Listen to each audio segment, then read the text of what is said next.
I need more feeling. I was going to say Christopher Walken. I need more cowbell for that section.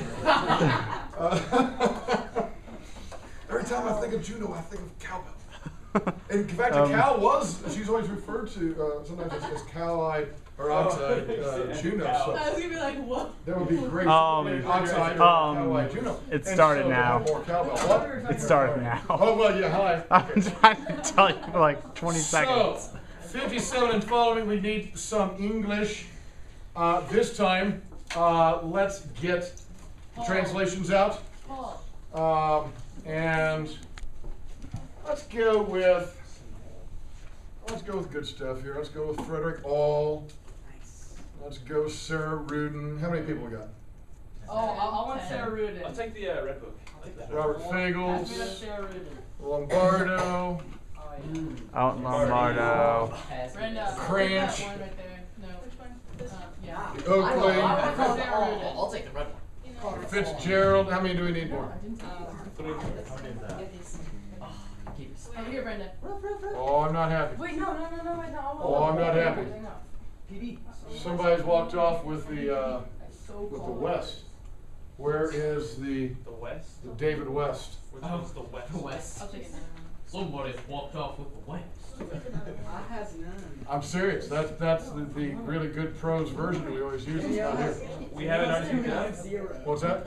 Are you sure nobody else has it right now? I certainly haven't loaded it, buddy. I mean, like these ones, none of them are the West. Well, look. I can see books. Nobody has it. Oh, I didn't. Okay. Do we need any more?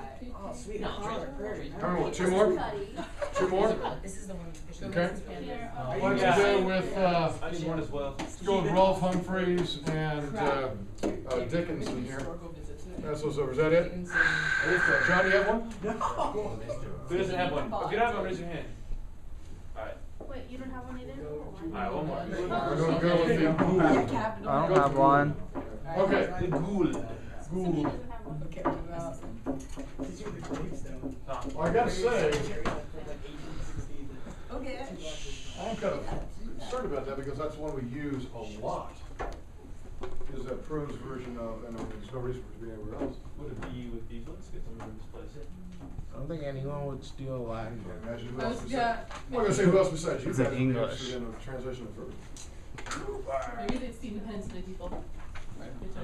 Well, It was me. maybe. All right, we'll find it. It's how I draw my So, power. pick it up there. He just talked about that spear. Who threw the spear at the horse? Begin with an L. Laocoon. Who was the guy who said, bring the horse into the city? Thymoetes. Who was the guy who said, maybe not? That other guy. Capus. Laocoon said, you guys must be out of your minds. How can you possibly trust the Greeks? One of three things may be the case here. Either one, what? They have It's people inside. It's hollow and there's guys inside. Two, The siege device. it may be a siege device getting ready to, inspectura domos, look into our homes and come down upon us.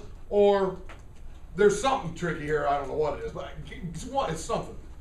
And then he throws a spear. Okay? And then Something going on here. pick it up there in the English. Make sure everybody kind of finds their area, and we'll let some different people read. Is everybody there? No. Everybody found the part? We Book 2, just following line 55.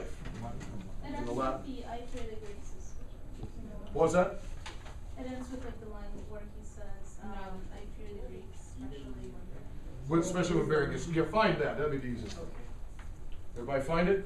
Who does not have it? Mine aren't the same line numbers. That's- Like, I know, mine has my line for numbers sure all. it says blah blah blah blah blah. Goes after and then through it after. It's like it says, Yeah, that's it. You're right. You're Like, right. Are you there? Okay, you're there? Are you there? We did. Rachel, are you? You might want this. I want that, man. I have to make an historical visit. Okay, so we finished right where like the spear was thrust into it. It was like Eventually, you're gonna see the pose of Mr. Perkins.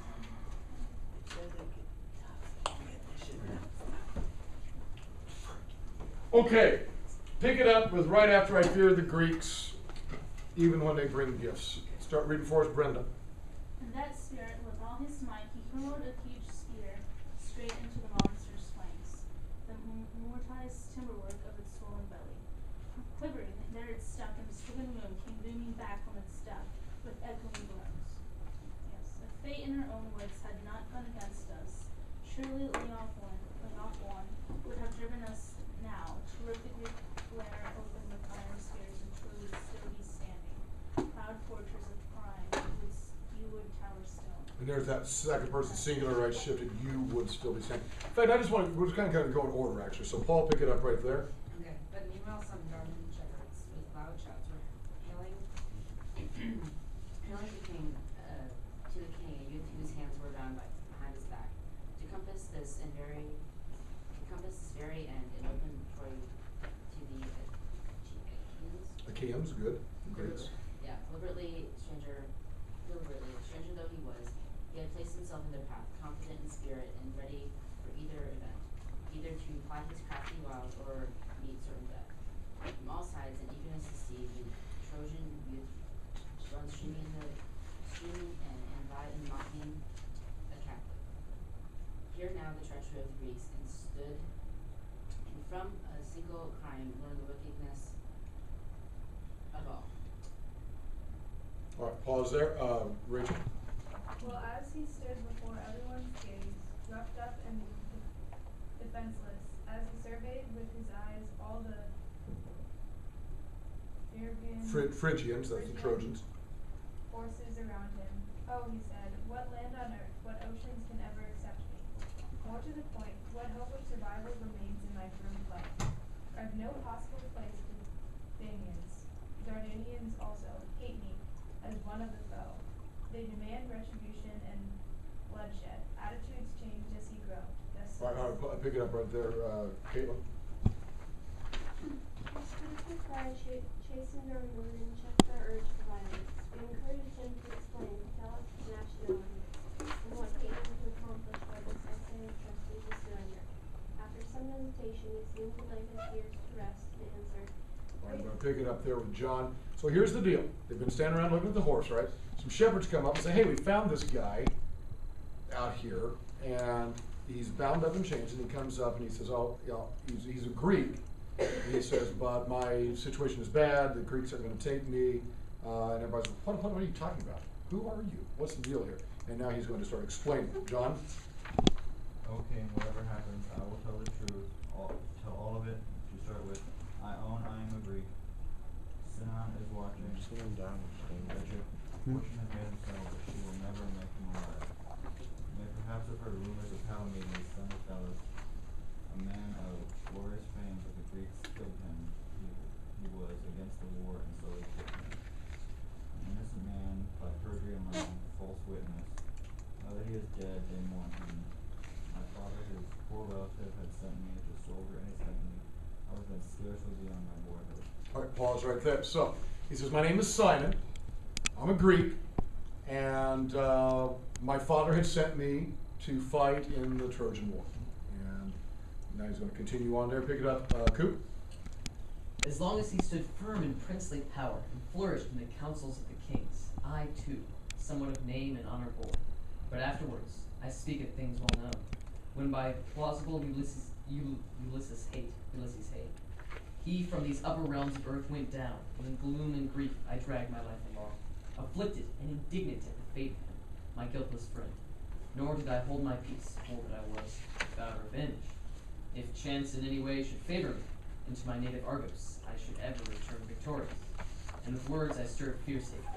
Here came ruin's first plague spot, for from this time, with new accusations, Ulysses ever sought to frighten and spread ambiguous rumors throughout the crowd, and, conscious of his guilt, sought armed defense. Pause there. So the sign-on basically saying, look, I ran afoul of Ulysses. Ulysses hated me, and Ulysses started spreading rumors about me. Now the whole thing is that he is lying. 100% of this is a lie. Sinon is lying to the Trojans, and we're going to see why. Marcus? I'm having a really hard time like matching mine to where we're reading, so I don't like. Mine too. Yeah, it's What do really you hard to have? follow. I'm like, they're nowhere near the same wording, so it's really hard to like the way that I structure sentences. So Then ignore it. Somebody, or you Look at the move way on, it's Dave. flat, but it's like, so you're talking about lying and trickery. It's like, Okay, yeah. Do you want to go for David? Yeah. Yeah. What was the last sentence that you said? Recruiting helpers for And the spreading of ambiguous rumors throughout the crowd and conscious of guilt sought on dividends. Oh, okay. In the end, he found Fortune's tool, Calchas, the soothsayer. But you don't want to hear all of this. And why should I stall? If you paint all Greeks with the same stripe, if he's Achaean, is all you need to hear take your vengeance at once? This is what the Ithacan would want, and what Atricius' sons would pay dearly for. All right, pause there. Now the guy is hammering this up. All right, he says, "Look. Oh, woe is me. I'm a Greek. Nobody likes me. Ulysses hates me. But why am I telling you guys? Because you're Trojans, and you hate all the Greeks, and you just think that we're all the same. And so you might as well just kill me, which is really what Ulysses wants, and it's what Menelaus would want, it's what Agamemnon would want, because they don't like me, and you don't like me because you're Trojans, so this is great." And of course the Trojans are going to go, "Oh, no. Go ahead and tell us. Tell us your story. We won't hurt you." And so, pick it up there, a couple lines later. Saipe fugam danii Troia cupiera relicta moliri et longo feci discere bello. You see that part? You skip a little bit. You see it, Christian? Oh, wait, I skip a little bit? You skip a little bit to where he starts speaking again. So, off did the Donons. Yes. Okay. Off did the Donons. That's the Trojans, Demands. or the Greeks. Okay, long to devise a retreat, leaving Troy behind, and wearied of endless warfare, to take their departure. Would they had done so. Oft did a raging storm on the ocean prevent them, and south winds scare them from going. And chiefest of all, when this horse already stood fashioned of maple wood beams, thunderclouds resounded throughout the sky. Troubled in mind, to the shrine of Phoebus we sent Eurypylus sent him to ask of the oracle there. And back from the shrine we brought this grievous reply. With blood of a maiden slaughtered, the winds you appeased. When first, O Greeks, you came to the shores of Troy. With blood you must win your return to the tormenting life of the Greeks. Okay, so basically, again, this is all a lie. He says, and so the Greeks are getting ready to sail home, and we build a big horse. We send this guy Eurypylus to the temple. And Eurypylus comes back with a message, and he says, it required Greek blood before you guys could set sail many years ago. Well, that's a reference to Agamemnon's daughter, Iphigenia. Agamemnon, remember, the commander-in-chief of the Greeks, has a wife, Clytemnestra. Okay, and together, I'm sorry, brother and sister, married. They have a couple children. They have Iphigenia, and they have Orestes. And the prophecy was, before you guys can set sail for Troy, you are going to have the king, you've got to sacrifice your daughter, Iphigenia, in order to get good winds to sail. King Agamemnon did exactly that. He sacrificed his daughter in order to get good winds to sail. Needless to say, his wife was none too happy with that. You killed our daughter, first of all, and then you killed our daughter for nothing more than good weather. And of course, that spins off into a whole other story, while Clytemnestra then shacks up with a guy named Aegisthus while the war is going on. And when Agamemnon comes home, she and Aegisthus kill him. And then Orestes, the son, sees this happen, and he kills his mother and her lover, and the whole thing falls apart. If you're not a love child, man. He says, okay, so the prophecy comes back now. Since it required Greek blood to get here, it's going to require Greek blood to get back home. And for Sinon here, it says, and guess whom they picked? They picked me. He says, Ulysses had it out for me to begin with, and he used this as an opportunity now to really get me, and so he proposes that I'm the one who should be sacrificed, and that's why I was left here on the Trojan shore, despite that everybody else has gone home. Now this sounds horribly poor and pathetic, right? and you feel sorry for Simon, you know, right? And we're going to skip on to around line 145, okay? You're going to look for the word Priam, probably. Should see the word Priam, okay? Hic lacrimis vitam damus, we give life to tears, and we begin to pity him further. And then comes along Priam, who orders his chains to be loosened, okay, and speaks with friendly words. Do you see something to that effect? Yeah. Okay, got it. And Marcus, why don't you pick it up here with what Priam says now? All right. Whoever ye may be, the Greeks are gone. Forget them from now on. You shall be ours, and answer me these questions. Who put this huge thing up, this horse? Who designed it? What do they want with it? Is it religious or a means of war? These were his questions. Then the captive, trained in trickery, the stage-captive Achaean, lifted his hand unfettered to the stars. Eternal fires headed, he began, powers inviolable, I swear by thee, as by the altars and the blaspheming swords I got away from, and the gods' white bands I wore as one chosen for sacrifice. Okay, there's only so much BS I can listen to. So Priam says, don't worry about the Greeks. We'll take you in. Don't worry about anything.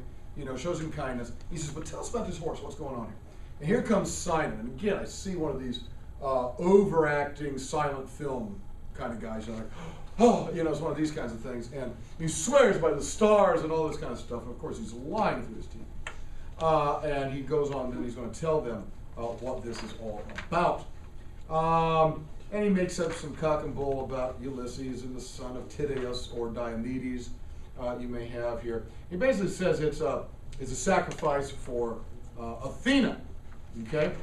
And but somewhere around 185 and following, he talks about not taking it inside the walls.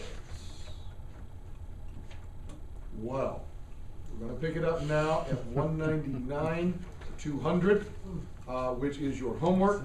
So pick it back up to there, okay? Well, no, I guess about 201. 201, go and close up translation. 201 picks it back up with whom? Laocoon. Now, last time we met Laocoon, he had been doing what? Been throwing a spiritual horse. Now, he apparently has gone off and started doing his priestly duties in the Temple of Neptune. Apparently that's been going on while Sinon has been lying his eyes out to the Trojans. It says, Laocoon, ductus Neptunos sorte sacerdos. Having been ductus, having been led, in this sense, chosen, by sorte, by lot, as a sacerdos Neptuno. As a priest for Neptune. He was solemnis taurum ingentem mactabat ad aras. What was he doing? Mactabat. To sacrifice. He was sacrificing. Notice that mactabat is what tense? Imperfect, right? It kind of shows this ongoing thing. He was in the process of sacrificing. Sacrificing what? Taurum ingentem. A mighty bull at the solemnis aras, at the customary altars. Achae! See, look! Now remember, this is Virgil. This is Aeneas telling the story to Dido. Right? Never forget that. It's really all of book 2. Book 2 and 3 is all Aeneas telling the story.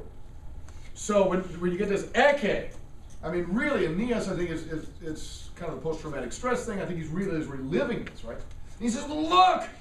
Everybody's like, what? Can't see anything. We're in Dido's palace, you know. But he sees it in his mind. Gemini, tenedo, tranquilla per alta. That's Horresco referent. Immensis orbibus anguis incumbunt pelago. Pariter quad litur attendut. But look! Gemini! Twin, and we don't know twin what yet, so we're going to have to wait and be in suspense. Twin! Something.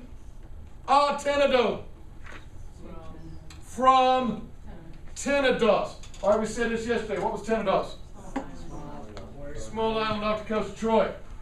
So, now this is very important. All right, so there's coastline. All right, there's Troy. All right, now, here's Tenedos. This little dot. Tenedos is over here. All right, remember Greece? Right? So, the Greeks have sailed this way, and everybody thought they were sailing home, and all they did was come around the backside of Tenedos. Now, coming from Tenedos are twin somethings through the Tranquilla Alta, through the calm deep. And then says Aeneas, brrr. I don't know how you spell that, but that's what it means. Brrr. He says, I shiver, referens this. Remembering this, right? Literally, Ray plus Pharaoh, bringing this back. I shiver, get the willies, because they were twin with immenses orbibus, with huge coils, ungues, snakes. Notice how he delays the word snakes, right? So you get this horrible suspense building up, right? So like you know that the teens out in the cabin in the woods that are having the party, you know the danger's about to befall them because you see the shadow outside the cabin and the creepy music of the axe murderer about to kill the poor helpless teenager. You know. wait, so I mean, that's like, you know, wait, so it's twin snakes? twin snakes. And then So if you wanted to put it in order, it would be Gemini Ongues, Tenedor, from Tenedos, from through the Tranquilla Alta, with immenses orbibus, with huge coils. incumbunt pelago. This is just nasty. Incumbunt pelago. They lean upon, or they kind of glide along the pelago, the sea. These are giant sea serpents that are literally incumbent. They're lying on top of the surface of the water. So they're slithering, these giant snakes are slithering from Tenedos. They've got these huge coils, their bodies are coiling as they run across the surface of the sea. And they are tendunt pariter ad litera. They're stretching pariter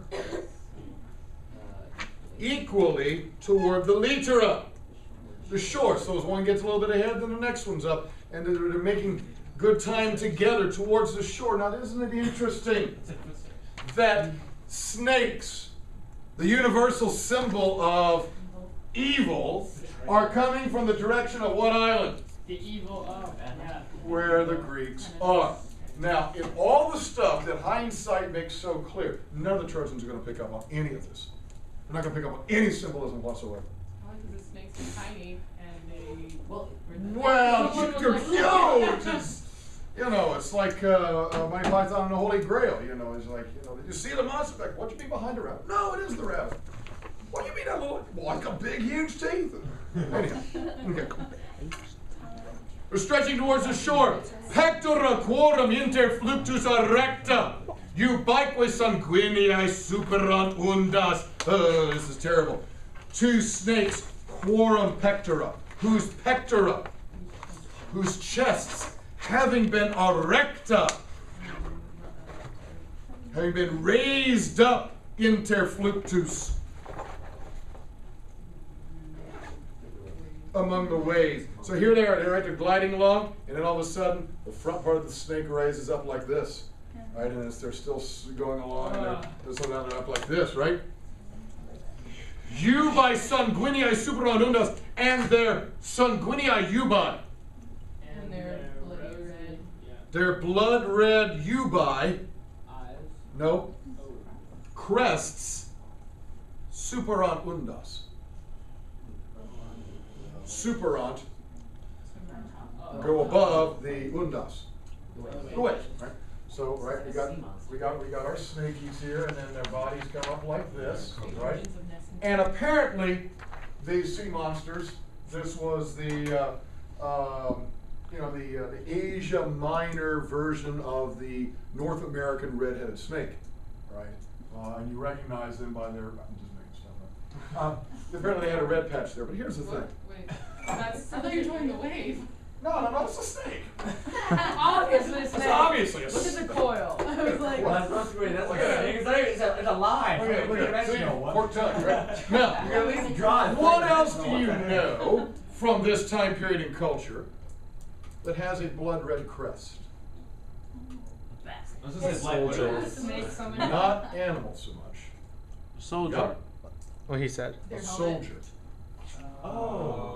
Black Eye One. Now again, what do you have? You've got these twin symbols of evil soldiery coming from the island of Tenedos, which is where the Greeks are. And again, nothing.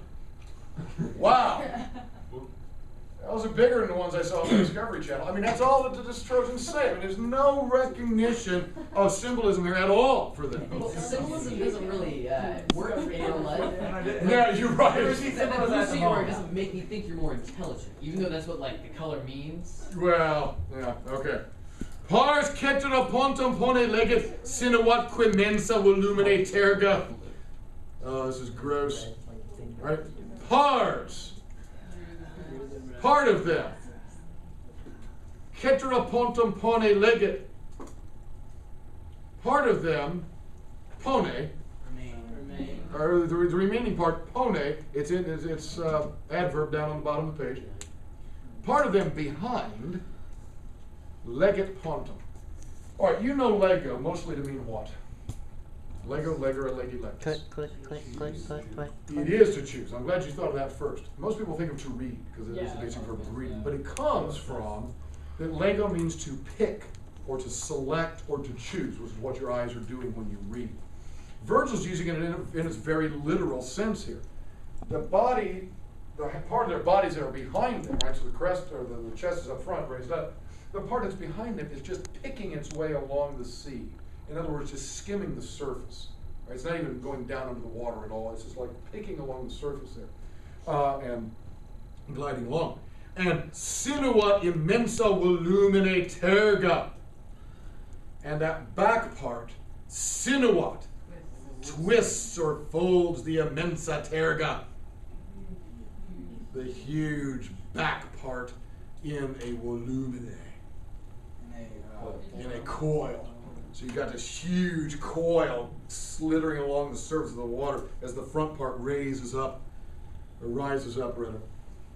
Fit sonitus spumante salo. You notice anything about the sound of that line? The hissing of the snakes and the slithering along the water. Anybody got fit? Anybody know what that means? Isn't that from Fio fieri factus. Maybe they give it to you down here. Fio fieri factus, it functions as the passive of facio. Something is made. Something is made. A sonitus is made. A sound is made in the spumante salo. In the foaming salt sea. Iam quarva tenebant. Ardentis quaculus affectis sanguinata lingui sibilla lambebant linguis verbrantibus ora. And they were now the snakes. They were now tenebant, the arwa. Eek, shriek, run. They were tenebant. They were holding. In other words, they were in possession of. They had reached the arwa. The fields. All right, now look.